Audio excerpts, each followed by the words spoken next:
சற்றுமுன் வெளியான ஒரு அதிர்ச்சி தகவல். நடிகர் சிவகார்த்திகேயன் கார் விபத்தில் சிக்கி பரிதாபம். கண்ணீரில் குடும்பத்தினர்கள். தமிழ் சினிமால மிகப்பெரிய ஒரு பதற்றம் ஏற்பட்டிருக்கு. காரணம் என்ன அப்படின்னா, தமிழ் சினிமாவுடைய மிக முக்கியமான இளம் நடிகர் சிவகார்த்திகேயன்.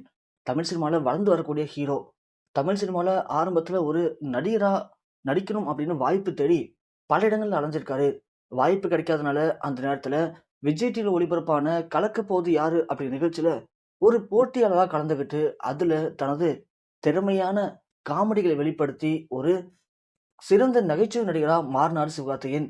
அதன் பிறகு அவருடைய திறமைய பார்த்து விஜய் டிவி, அவருக்கு அதே விஜய் டிவில கலக்கப் போவது யார் நிகழ்ச்சிய தொகுத்து வழங்கக்கூடிய ஒரு தொகுப்பாளர் பதவிய குடுத்தாங்க. இருந்தாலும் தனக்கு கிடைச்ச பதவி பெரிய பதவின்னு அந்த தொகுப்பாளர் பதவியவே பயங்கரமா பண்ணாரு.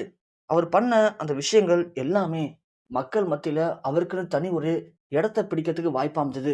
அதன் பிறகு அது, இது, எதுன்னு அடுத்த நிகழ்ச்சிய தொகுத்து வழங்குனாரு. அந்த நிகழ்ச்சி மூலமா மிக, மிக பிரபலமானாரு மக்கள் மத்தியில.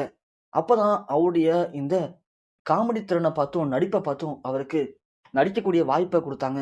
அப்படி அவரு படத்துல நடிக்கும்போது, அங்கேயும் மக்கள் மத்தியில தனக்கென ஒரு அங்கீகாரத்த பெற்றுக்கிட்டாரு சிவகார்த்திகேயன். அதன் பிறகு தொடர்ந்து அவர் நடிக்கிற படங்கள் எல்லாமே மக்களுக்கு பிடிச்சு போனது. ஒவ்வொரு படத்திலும் ஒவ்வொரு மாரியான கதை. அந்த ஒவ்வொரு கதையிலும் சிவகார்த்திகேயன் அவ்ளோ இயல்பா நடிச்சாரு. சொல்லப்போனா அவருடைய கதாபாத்திரம் எல்லாமே குடும்பங்கள கவரக்கூடிய கதாபாத்திரத்துல தான் நடிச்சாரு. அதனாலேயே மக்கள் அனைவரும் அவர தனது குடும்பத்துல இருக்கிற ஒரு பையனாவே பார்க்க ஆரம்பிச்சாங்க. அதன் மூலியமா குறுகிய காலத்துல சிவகார்த்திகேயன் தமிழ் சினிமால வந்து தனக்கென ஒரு அழிக்க முடியாத இடத்துல வளர்ந்து நிக்கிறாரு. நடிக்கக்கூடிய படங்கள் வருடத்துக்கு ஒரு படமா இருந்தாலும், அந்த ஒரு படமும் பயங்கரமான ஒரு பாக்ஸ் ஆஃபிஸ் ஹிட் ஆகுற அளவுக்கு தமிழ் சினிமாவுல தனக்கென ஒரு ஆதிக்கத்த செலுத்தியிருக்காரு சிவகார்த்திகேயன். அப்படிப்பட்ட சிவகார்த்திகேயன் திருமணமாகி 3 பசங்க இருக்காங்க அவருக்கு. இப்படி குடும்ப வாழ்க்கையிலும் சரி, சினிமா வாழ்க்கையிலும் சரி, நெறைய பிரச்சனைகள் வந்தாலும், நெறைய சர்ச்சைகள் இருந்தாலும், அத அசால்ட்டா தட்டி தூக்கி போட்டுட்டு, தனது இயல்பான நடிப்பை வெளிப்படுத்தி, மக்கள் மத்தியில தொடர்ந்து பிரபலமாயிட்டு இருக்காரு. இப்ப கூட பராசக்தி அப்படிங்கிற திரைப்படத்துல நடிச்சிட்டு இருக்காரு. இந்த திரைப்படம் இல்லாம அடுத்தது ஏஆர் முருகதாஸ் நடிப்புல அங்க ஒரு படம் நடிச்சிட்டு இருக்காரு. இப்படி அடுத்தடுத்து பல படங்கள்ல புக் ஆயி சிவகார்த்திகேயன் ரொம்ப ரொம்ப பிஸியா நடிச்சிட்டு இருக்காரு. இப்படி நடிச்சிட்டு இருக்க இந்த நேரத்துல மொத்தமா இப்போ ஒரு 3 படத்துல நடிச்சிட்டு இருக்காரு. இந்த 3 படத்த இயக்குற இயக்குனர்களும் மிக மிக முக்கியமான இயக்குனர்கள்.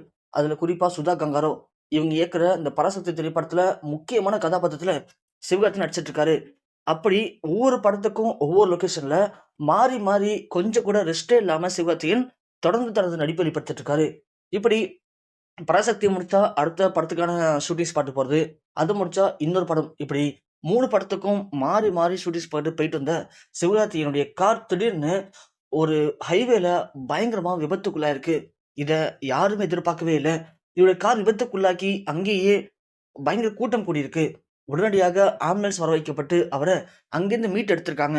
ஆனா அந்த கார்ல இருந்தது சிவகார்த்திகேயன் அப்படிங்கிறது யாருக்குமே தெரியல. கார் விபத்துக்குள்ளானது மட்டும் தான் எல்லாருக்கும் தெரிஞ்சிருக்கு. அவர ஆம்புலன்ஸ்ல தூக்கிட்டு போகும்போது தான் அது சிவகார்த்திகேயன் அப்படிங்கிற விஷயமே எல்லாருக்குமே தெரிய வந்திருக்கு. உடனடியாக பக்கத்துல இருக்க தனியார் மருத்துவமனையில கொண்டு வந்து அவர அனுமதிச்சிருக்காங்க. அனுமதிச்சு அவருக்கு தேவையான முதற்கட்ட சிகிச்சைகள் எல்லாமே இப்போ அளிக்கப்பட்டிருக்காம். அவரோட தலைப்பகுதியிலும், அது மட்டும் இல்லாமல் உடம்புல பல பகுதியிலும் பலத்த காயங்கள் ஏற்பட்டிருக்கு அப்படிங்கிற தகவல்கள மருத்துவர்கள் உறுதிப்படுத்தியிருக்காங்க. மிக மிக ஒரு ஆபத்தான நிலைமையில தான் அவரு இப்போ இருக்கிறதா செய்திகளும் இணையத்துல தொடர்ந்து பரவிட்டு இருக்கு. இந்த விஷயங்கள் அவங்களுடைய குடும்பத்தினருக்கும், தமிழ் சினிமா திரைப்பிரபலங்கள் மத்தியிலும் உச்சக்கட்ட ஒரு அதிர்ச்சியும், சோகத்தையும் இப்போ ஏற்படுத்தியிருக்கு.